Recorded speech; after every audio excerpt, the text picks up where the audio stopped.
الحمد لله نحمده ونستعينه ونستغفره ونعوذ بالله من شرور أنفسنا ومن سيئات أعمالنا من يهده الله فلا مضل له ومن يضلله فلا هادي له ونشهد أن لا إله إلا الله وحده لا شريك له أما بعد فأعوذ بالله من الشيطان الرجيم بسم الله الرحمن الرحيم وسيق الذين اتقوا ربهم إلى الجنة زمرا حتى إذا جاءوها وفتحت أبوابها وقال لهم خزنتها سلام هي حتى مطلع الفجر قال النبي صلى الله عليه وسلم خيركم من تعلم القرآن وعلمه أو كما قال عليه الصلاة والسلام اللهم صل على سيدنا ونبينا وشفيعنا وحبيبنا ومولانا محمدا عبده ورسوله الحمد لله আল্লাহ পাক রব্বুল আলামিনের দরবারে লাখো কোটি শুকর যে মহান আল্লাহ পাক রব্বুল আলামিন আমাকে আপনাদেরকে পূর্ব নলুয়া নূরে মদিনা মাদ্রাসার মাহফিলে আসার এবং বসার তৌফিক দান করেছেন এজন্য শুকরিয়া আদায় করি আলহামদুলিল্লাহ। পূর্ব নলুয়া নূরে মদিনা মাদ্রাসা এটি একটি ইলমের বাগান। এখান থেকে ইলমের চর্চা হয়, ইলম শিক্ষা দেওয়া হয়। অত্র এলাকার সন্তানদেরকে ইলম শিক্ষা দেওয়া হয়। এমনকি দূর দূরান্ত থেকে যত ছাত্ররা আসে এটি একটি ইলমের বাগান, এখান থেকে ইলম অন্বেষণ করে।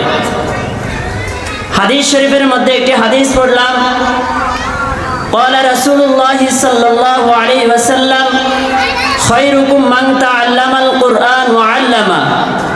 হাদিস শরীফের মধ্যে আছে আল্লাহ রাসূল সাল্লাল্লাহু আলাইহি ওয়াসাল্লাম বলেন, তোমাদের মধ্যে ওই ব্যক্তি শ্রেষ্ঠ যে কোরআন শরীফ শিক্ষা করে এবং শিক্ষা দেয়। এখানে দুই ব্যক্তির কথা বলা হয়েছে। এক নাম্বার বলা হয়েছে তালেবে ইলমদেরকে, যে কোরআন শিক্ষা করে, যে কোরআন শিক্ষা করে সে আল্লাহ তাআলার কাছে শ্রেষ্ঠ। যে তালেবে ইলম মাদ্রাসায় পড়ে, মাদ্রাসায় পড়ালেখা করে, মাদ্রাসায় পড়ে দ্বীনি ইলম অর্জন করে, ওই ছেলে অথবা মেয়ে দুনিয়ার মধ্যে শ্রেষ্ঠ। এটা কে বলছেন? আমাদের নবী হযরত মুহাম্মদ সাল্লাল্লাহু আলাইহি ওয়াসাল্লাম বলছেন ওরা শ্রেষ্ঠ।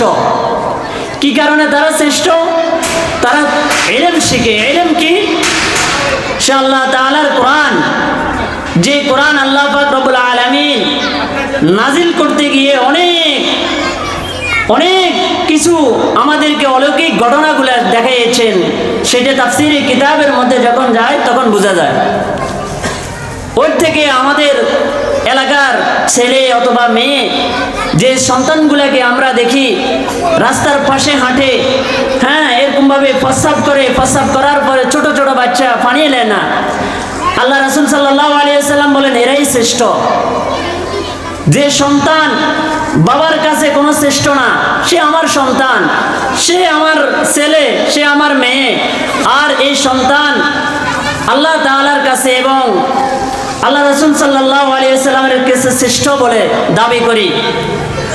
আরেক হাদিস শরীফের মধ্যে আছে যে তালেবে ইলম ছেলে অথবা মেয়ে কোরআন শিখার জন্য যখন বাড়ি থেকে বের হয়, আল্লাহ রাসূল সাল্লাল্লাহু আলাইহি ওয়াসাল্লামের হাদিসের ভাষ্য অনুযায়ী তাদের পায়ের নিচে ফেরেশতারা ফরশ বিছিয়ে দেয়। সুবহানাল্লাহ। অথচ আমরা এগুলা বুঝি না। আমাদের সন্তানের পায়ের নিচে ফরশ বিছিয়ে দেয় আল্লাহ রাসূল সাল্লাল্লাহু আলাইহি ওয়াসাল্লাম ফেরেশতাদের মাধ্যমে ফেরেশতারা আল্লাহ তাআলার অনেক ইবাদত করে। এমন হাদিস শরীফের মধ্যে আছে কোন ফেরেশতা এমন নাই যে আল্লাহ তাআলার ইবাদত করে না। সমস্ত ফেরেশতারা আল্লাহ তাআলার ইবাদত করেন।